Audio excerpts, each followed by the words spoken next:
All right, I want you to, in a second after I give you directions, pause this and try this on your own, but I want you to write an equation for each of these exponential equations. So pause it and I'll go over it in a minute. All right, let's see what you got. Okay, all of these are exponential. This one hopefully was the easiest one for you. I'll put it down here. Let's see, let's use green.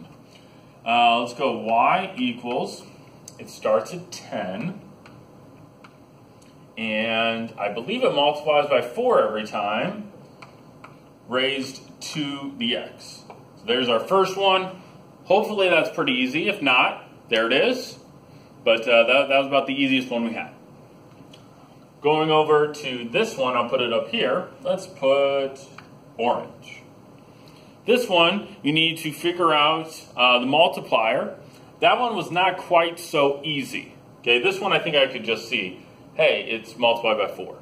This one, unless you're super smart, you probably can't figure it out, but the numbers are going down.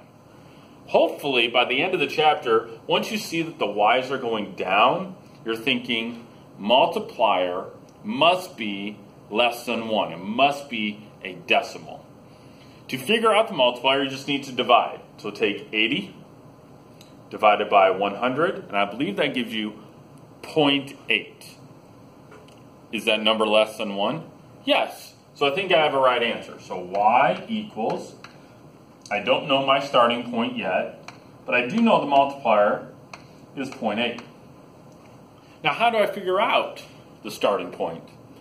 To go down the table, I multiply by 0.8. To go up the table, I'm going to divide by 0.8. So you get out your calculator. I'll get out my big fancy one here. Takes a little time to be able to get this going. It's a little tired. So let's get rid of all of this, clear. So we need to take 100, not times 0.8, but to go backwards, we're going to divide by 0.8, and we get 125. So that must be my starting point. So, let's see. Orange starts at 125.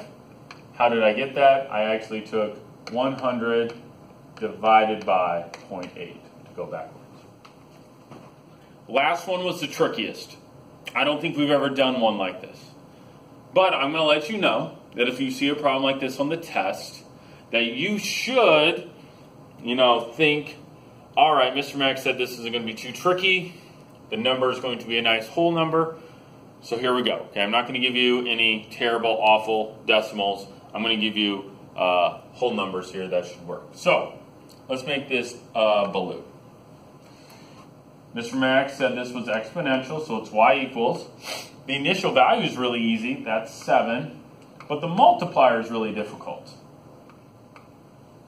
This one I can't really divide. Like the other problem, I could divide. This problem I'm going to have to use my head, so let's try something. Let's try the number 3. Let's see if the multiplier is 3.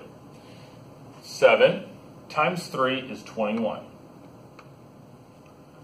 21 times 3 is 63, and 63 times 3 is obviously not 56. So the multiplier must not be 3, it must be smaller. So let's try something else. Let's try 2. 7 times 2 is 14. 14 times 2 is 28. 28 times 2 is 56. So I did a little trial and error, and I figured out that the multiplier is 2.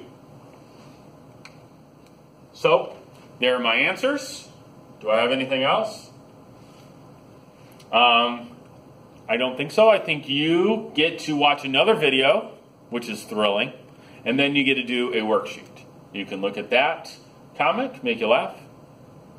All right. Have a great day.